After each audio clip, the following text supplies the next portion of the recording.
They didn't ask him to fix a ship. They didn't ask him to fix a brain. They asked him to marry a blind woman, because she would never see the monster they were hiding in plain sight. On the industrial moon of Karen Dock, humans lived where the lights flickered and the air tasted like metal. The alien trade Concorde ran the clean towers above, and everyone below survived on salvage, duct tape, and stubbornness. Jace Rourke was a human improviser, a polite word for someone who could rebuild a life support valve from scrap and still have enough pieces left to make coffee. His workshop sat inside an old cargo container, stamped with faded warnings in 5 languages. He didn't have much, but his hands were steady, and his mind never stopped asking, what if? That night, a black Concorde shuttle landed outside his container like a shadow that learned how to fly. 2 security drones floated behind a tall alien in a silk coat. The alien's skin shimmered like pearl under oil. Vary, one of the highborn species. Rich. Untouchable. The alien introduced himself as Chancellor San Veer Ash. He didn't sit. He didn't even look around like a customer. He looked around like an owner. You are Jace Rourke, the Chancellor said. Human. Unlicensed engineer. Known for solving problems that should not be solvable. Known for charging extra when people insult me, Jace replied. A small laugh came from behind the Chancellor. A second figure stepped into the workshop, careful, measured, like someone who had memorized the room through sound and touch. She wore a simple cloak. Nothing flashy. No jewelry. But the way she carried herself was unmistakable. Born in comfort, living in pain. Her eyes were pale, clouded, beautiful in a way that hurt to look at. She didn't stare at Jace. She listened to him. My name is Lyra Veer Ash, she said. I apologize for arriving uninvited. Jace's throat tightened for reasons he didn't like examining. It's your Chancellor's shuttle. I'm the one uninvited on this moon. Lyra tilted her head slightly. You smell like hot metal and citrus soap. That's weirdly accurate. The Chancellor's voice hardened. My niece is blind. Her condition cannot be repaired by our mednets. Lyra's fingers tightened on her cane. It's fine, Uncle. It is not fine, the Chancellor snapped, then forced his tone calm again. The Concorde has arranged a marriage. Political. Necessary. Jace's stomach sank. He'd heard those words before. Necessary meant somebody gets sacrificed so the powerful stay comfortable. Lyra's face stayed controlled, but her breathing changed, just a little. Jace noticed. Humans always noticed the small things. It was how they survived. The groom is Lord Keth Val, the Chancellor continued. A war patron. A hero. A valuable ally. Lyra's voice went flat. A valuable predator. The Chancellor ignored that. The ceremony will take place in 10 days. However, there is a concern. He finally looked at Jace directly. Keth Val's species is visually complex. They trigger fear responses in many. Jace leaned back. So you want a human mechanic to be what? Security? No, the Chancellor said. We want you to be a solution. Lyra's chin lifted. Uncle. You will marry Lyra, the Chancellor said to Jace, like he was ordering replacement parts. A private legal bond. No public ceremony. You will be her husband in record and protection. The Concorde will accept it as a temporary measure while negotiations continue. Jace blinked. That's insane. It is strategic, the Chancellor corrected. Lyra cannot see your flaws. She will not be repulsed. She will remain calm. The public will be calm. Keth Val will be delayed. Lyra's hand tightened around her cane until her knuckles went white. So I'm a problem to manage. And you want him because I won't notice how you're using me. Jace felt heat rise behind his eyes. He didn't even know her, but the shame of what the Chancellor was doing made his teeth ache. I'm not marrying anyone, Jace said. Especially not as some bandage over your politics. The Chancellor leaned closer. You live in a container. You repair scrap for credits. Your oxygen filter is past expiry. Do not deny it. I can smell the stale polymer. You are one inspection away from losing everything. I can lift you out of that, or bury you under it. Jace's hands clenched, but he kept his voice steady. I'd rather be buried than bought. Lyra spoke softly. Uncle. Leave. The Chancellor's eyes narrowed. Lyra. Leave, she repeated, and the word carried a quiet force that made even the drones shift back. The Chancellor stared, then smiled thinly. Very well.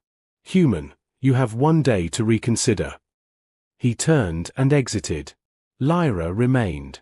For a moment, the workshop was only the hum of fans and the distant thunder of cargo launches. Then Lyra exhaled like she'd been holding her breath for years. I'm sorry, she said. He treats people like tools. Jace swallowed. He treats you like a shield. Lyra's lips twitched with a bitter, almost smile. That too. She stepped forward, cane tapping, counting space. Jace instinctively moved to help, then stopped, waiting to see what she wanted instead of assuming. She reached a hand out, not touching him, just hovering until she found the edge of his workbench. May I sit? Yeah. Please. Lyra sat carefully. Lord Kethval, he isn't a hero. Jace watched her fingers, steady, precise, like a scientist's. What is he? Lyra's voice lowered. He is the reason I'm blind.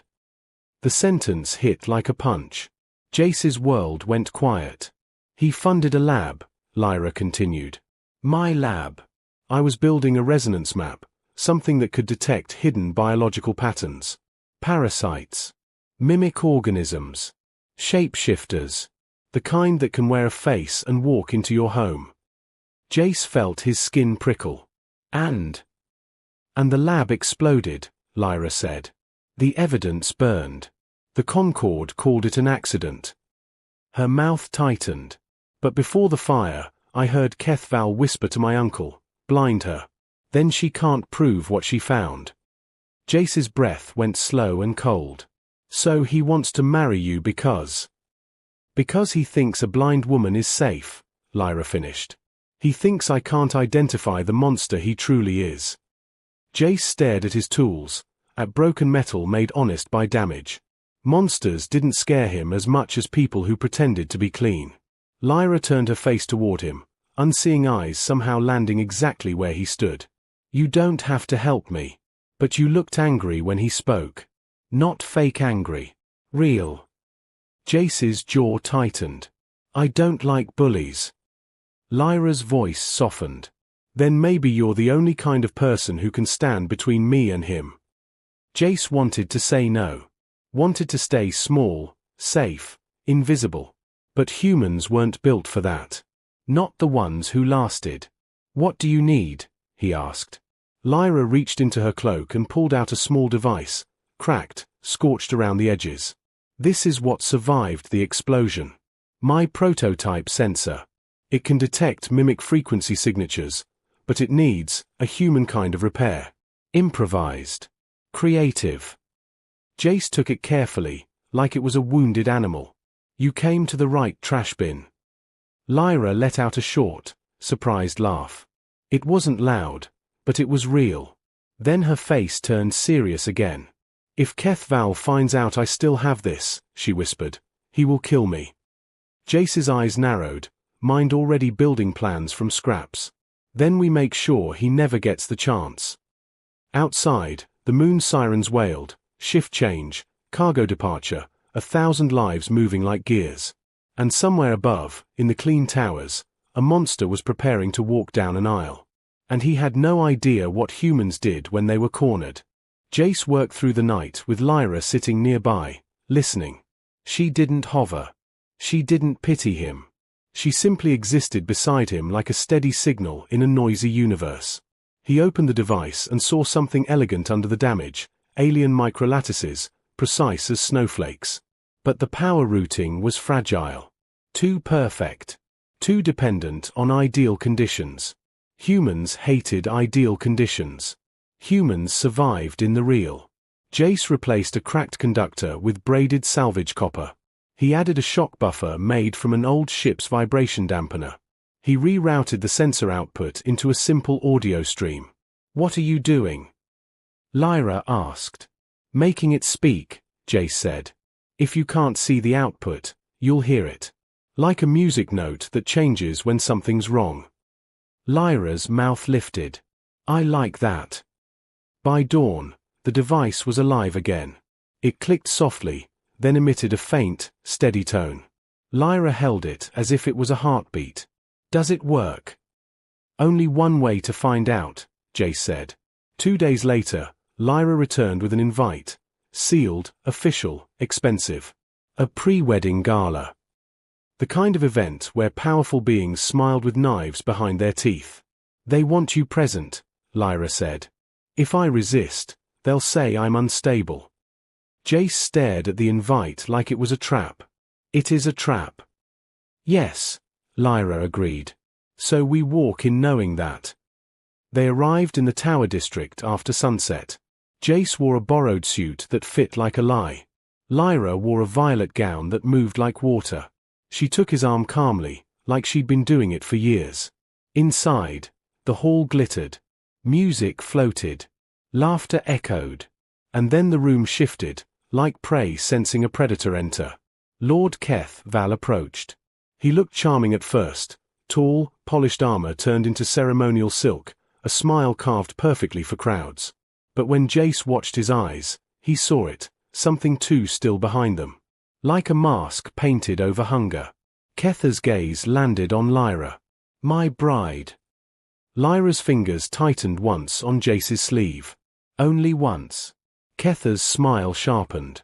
"And this must be your human companion." "Husband," Jace said, steady. "Legally." A murmur rippled through the room. Ketha's expression didn't break, but the air felt colder. "How unfortunate." Lyra turned her face toward Ketha's voice. "You sound disappointed." "I am surprised," Keth said smoothly. "I expected you to follow tradition." Lyra's lips curved. "Tradition didn't protect my eyes." Silence cut the music for a heartbeat. Ketha's laugh was gentle, too gentle. "Accidents happen. But I have a gift. A neural sight restoration. Concord certified." Jace saw Lyra's shoulders tense. Keth stepped closer. "Marry me, Lyra. I'll give you vision again. You'll see the universe. You'll see me." Jace's stomach twisted. Control disguised as kindness. Lyra's voice stayed calm. "I don't want your charity." Keth leaned in, lowering his tone so only they could hear. "It isn't charity. It's ownership." Jace's hand moved slightly, activating Lyra's repaired sensor in his pocket. A faint tone began, steady. Then Keth shifted his posture. The tone wavered. Jace's breath stopped. Keth smiled at Lyra, but the device sang a warning like a dying violin string. Lyra noticed Jace stiffen. "What?" Jace whispered, "He's not normal." Ketha's head tilted. "Is your human unwell?" Jace forced a smile. "Just appreciating the atmosphere." Ketha's eyes lingered on him, too focused. Like he was listening for a crack in the lie. Lyra lifted her hand. "Dance with me, Jace." Jace blinked. "Right now." "Yes," Lyra said, louder, so the room heard. "I want my husband's hand. Not yours." The crowd reacted, shocked, delighted, hungry for drama. Ketha's smile remained, but the censor's tone dipped again. He hated losing. Jace guided Lyra onto the floor. He didn't dance well. He danced like a man trying not to step on a landmine. But Lyra moved with confidence, counting steps by rhythm. She leaned close and whispered, "Tell me everything." "The sensor changes when he's near," Jace murmured. "It's detecting something under his biology. A mimic signature." Lyra's jaw tightened. "So my work was right." Keth watched them from the edge of the floor, still smiling. Then Jace realized something worse. Keth wasn't confused by the sensor. He was watching Jace's pocket like he knew exactly what it was. As the dance ended, Lyra squeezed Jace's hand once. "Tonight," she whispered, "we leave this place alive. Tomorrow, we hunt." Back in Jace's container workshop, Lyra sat at his bench, hands over the repaired device like she was praying to science. "Keth Val is a mimic," she said. "But not a simple one. His laird." Jace frowned. "Laird?" Lyra tapped the device casing. "My sensor doesn't detect a face. It detects an impossible harmony in the body, multiple biological rhythms stacked together. A parasite wrapped around a host. A predator hiding inside a public hero." Jace rubbed his eyes. "So we expose him." Lyra's expression turned sharp. "If we expose him without proof, my uncle will bury us. The Concord will call it human hysteria and blind trauma. Keth will smile and still marry me." Jace leaned in. "So we need proof they can't ignore." Lyra nodded. "My original research could map the mimic frequency clearly. But the lab is gone." Jace stared at his shelves of junk. "Then we build a new lab. Out of garbage." Lyra paused. Then her mouth lifted. "That is the most human sentence I've ever heard." They worked like a storm. Jace scavenged a mining drone sensor array, rewired it into a resonance emitter. He used old ship speakers to create a controlled vibration field. He built a shielding cage from cargo netting and copper mesh. Lyra did the math. Fast, precise, brilliant. She couldn't see the diagrams, so Jace described them, and she corrected him when his logic got lazy. "You're building like you're afraid," Lyra said at one point. "I am," Jace admitted. "But fear is fuel if you aim it."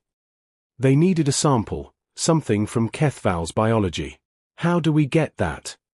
Jace asked. Lyra's voice went quiet. "He always sends a personal attendant to bring me gifts. He wants me grateful." "Attendant," Jace repeated. "A host species maybe." Lyra nodded. "If the mimic is layered, it might shed cells through its network. We can trap residue on the gift packaging." Jace exhaled. "That's clever." Lyra's expression softened. "I had to become clever when strength didn't matter." The next day, a gift arrived, a glass case containing a rare luminescent flower. Beautiful. Expensive. Harmless. On purpose. Jace opened the case with gloves, careful as if it was explosive. He swabbed the inner seal, collected microresidue, and loaded it into the resonance cage. The device hummed. At first, nothing. Then the tone warped. Lyra's hand shot out, gripping the table. "That frequency, that's it." Jace watched the readout he'd built, lines of data dancing like nervous insects. "It's real," he whispered. "He's infected. Or he is the infection." Lyra's voice trembled, not from fear now, but from something hotter. "They blinded me to keep this hidden." Jace looked at her. "We can end it." Lyra's jaw tightened. "Not just for me. If a mimic can wear a Concord hero, then the whole system is already compromised." Jace's mind raced. "We go public." Lyra shook her head. "Public proof will be censored." Jace stared at the cage, then at the workshop's comm tower outside his window, old, patched, but connected. "What about broadcast piracy?" he asked. Lyra blinked. "That would get you executed." Jace shrugged. "I'm human. We're very annoying like that." They formed a plan that wasn't brave in the heroic way. It was brave in the human way, messy, risky, built from duct tape and stubborn hope. They would expose Keth Val during the wedding announcement broadcast, when every high-tier screen in the Concord was tuned in. But they needed one more thing, a direct scan of Keth himself. Lyra took a slow breath. "I can get close enough." Jace stiffened. "No." Lyra's face turned hard. "He wants to own me. That's why he's coming. I will use his arrogance against him." Jace hated it. But he understood it. Humans didn't win by being stronger. They won by turning the enemy's certainty into a weapon. The wedding announcement was held in the Concord's central atrium, a cathedral of glass and light built to make people feel small. Lyra arrived on her uncle's arm, wearing a veil that wasn't for modesty, it was for symbolism. The blind bride. The tragic one. Jace stood behind the technical crew, disguised in a service uniform. Humans were invisible when they wore work clothes. It was the oldest trick in the galaxy. In his belt pack, the resonance scanner, miniaturized. In his sleeve, a broadcast injector keyed to the tower's feed. Lyra's voice came through Jace's earpiece. Calm. Controlled. "He's here," she said. Keth Val stepped onto the stage with the grace of a practiced liar. The crowd cheered. Cameras loved him. Power loved him. Keth approached Lyra and lifted her hand like she was a prize. "Beloved Concord," he announced. "Today we honor devotion. Strength. Tradition." Lyra stood still, face composed. Keth leaned close to her ear. "I hope your human pet is watching. I'll enjoy breaking him after I claim you." Lyra's smile stayed polite, but her voice in Jace's earpiece became ice. "Now." Jace moved with the flow of technicians, stepping near the stage support pillar where Ketha's shadow crossed. The resonance scanner in Jace's hand pulsed once. The tone screamed. Not audible to the crowd, but on Jace's display, the signature spiked like a flare. Ketha's eyes flicked toward the technician cluster. Toward Jace. For a fraction of a second, the mask slipped. Jace saw it. Not a different face, something behind the face. Something that didn't blink the way living things blinked. Something that calculated. Keth smiled wider into the camera. "My bride is a symbol of courage." Jace hit the injector. The broadcast feed stuttered. For half a second, the Concord logo warped. Then Lyra's data, Jace's audio, and the resonance graph slammed onto every screen. A clean, simple human interface. Mimic signature detected. Subject: Keth Val. The crowd froze. Ketha's smile didn't move at first. Then it hardened, like a knife turning. "What is this?" Chancellor San barked. Lyra's voice rang out, steady and clear. "Proof." Keth laughed. Too loud. "A human trick. A blind woman's fantasy." Lyra lifted her chin. "Then submit to a live scan." Ketha's eyes flashed. "No," he said softly. The crowd murmured. Because heroes didn't refuse scans. Keth stepped back, still smiling, and the air shifted. His attendants, 3 of them, moved in perfect sync. Too perfect. Jace's blood ran cold. "They're connected," he whispered. Then Ketha's skin rippled. The silk of his ceremonial clothing split. Something unfolded under it, like a nightmare flower opening. Not a single monster, many. A layered organism, host and parasite braided together into one moving lie. The crowd screamed. Security drones opened fire. And their shots curved wrong. Because Keth had already compromised them. Jace's hands moved without thought. Human hands were born for chaos. He slammed a manual override into the drone control port, old-school copper contact, not wireless. The drones snapped back to default targeting. Shots hit Ketha's outer layer, tearing the hero mask away. Keth roared, voice becoming a chorus. "Human." Lyra stood still at the center of the stage, blind eyes fixed forward as if she could see the monster clearly in her mind. "You blinded me," she said, voice shaking with rage. "So I learned to hear truth." Keth lunged. Jace sprinted. He didn't have alien strength. He had timing. He tackled Lyra out of the way as Ketha's claws hit the glass stage, shattering it into a storm of shards. Jace rolled, shielding Lyra with his body, then shoved a small device into her hand. "The resonance cage," he hissed. "Open it when I say." Ketha's layered body began to reform. Healing. Adapting. Chancellor San yelled orders, but the system was panicking. So Jace did what humans did best. He made a new rule. "Hey!" Jace shouted at Keth. "You like blind women because you think they're easy. Try a human who refuses to stay down." Keth turned fully toward him. Exactly what Jace wanted. "Now," Jace said. Lyra opened the resonance cage. A deep vibration blasted outward, tuned precisely to the mimic frequency. Keth convulsed. His layers separated, parasites screaming away from host tissue. The hero collapsed into two fighting shapes. And for the first time, the galaxy saw the truth. The Concord's greatest champion was built on stolen bodies. The atrium became a battlefield. Concord drones fired. Guards rushed. People fled. But Jace didn't watch the chaos. He watched the layers.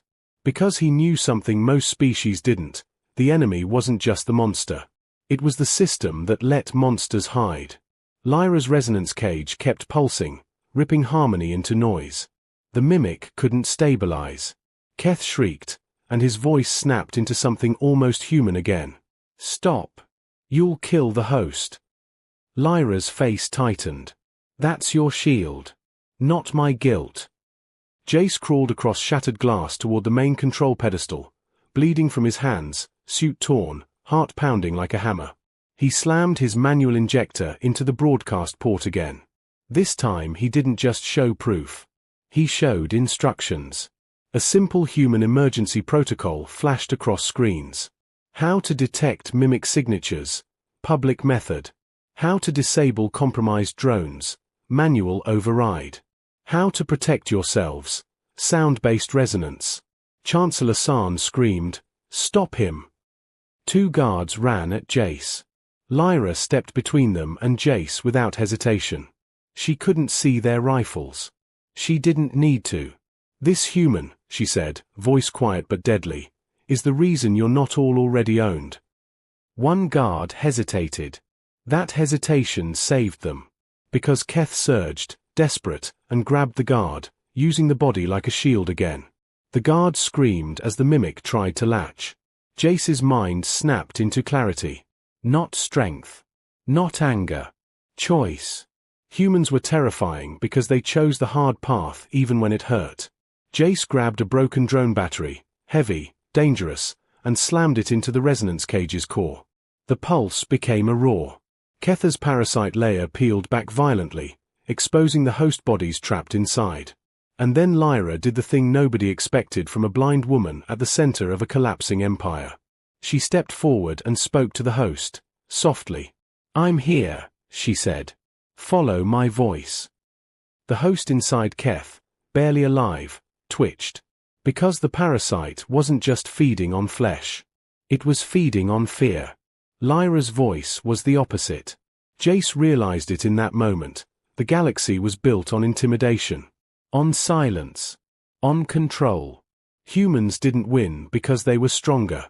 They won because they were willing to be loud. Jace ripped the emergency release on the atrium floor panels, something he'd seen earlier in maintenance diagrams. The panels opened with a hiss, revealing an old industrial vent system. A human idea: if the room is poisoned, change the room. Drones. Jace shouted into the manual channel. Vent protocol. Pull air out, force vacuum flow. The drones obeyed. Wind howled through the atrium. Ketha's parasite layer, already destabilized by resonance, couldn't hold shape in the sudden pressure change. It tore apart like smoke in a storm. The host bodies slid free, collapsing, alive. Keth screamed, now reduced, shrinking into a smaller, truer form, a slick, pulsing core that tried to crawl away. Lyra pointed her cane directly at the sound. Jace stepped on the core. It thrashed, trying to pierce his boot. Jace pressed harder. "You picked the wrong species," he growled. "We build homes in disasters." Ketha's voice turned thin. "You will ruin the Concord." Jace looked at Lyra, then at the crowd watching from behind barricades, terrified, shocked, awake. "No," Jace said. "You ruined it. We're just showing everybody." Security finally arrived with uncompromised units, because humans had taught them manual control in real time. The parasite core was sealed in a containment jar with resonance coils buzzing around it like angry bees. The atrium went silent except for distant alarms. Chancellor San approached Lyra, face pale. "You have humiliated us," he whispered. Lyra's chin lifted. You tried to trade my life for stability. Saan's voice cracked. You don't understand what you've done. The Concord will fracture. Jace wiped blood from his palms. Good. Saan turned toward Jace.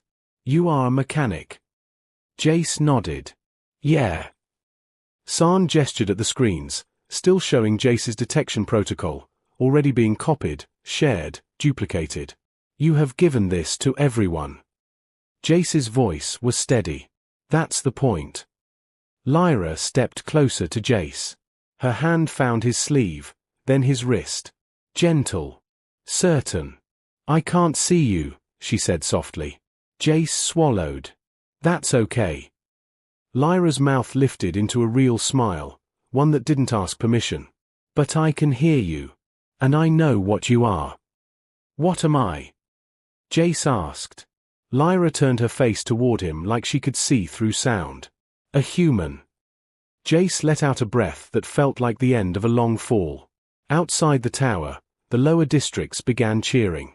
Not because they loved the Concord. Because for the first time, they saw something different. A blind woman who refused to be sold. A human who refused to be quiet. A monster that learned, too late, that humans weren't easy prey. And as the Concord shook, it didn't break because of war. It broke because one human mechanic and one fearless scientist proved a simple, dangerous truth. No empire survives once everyone learns how to spot the mask.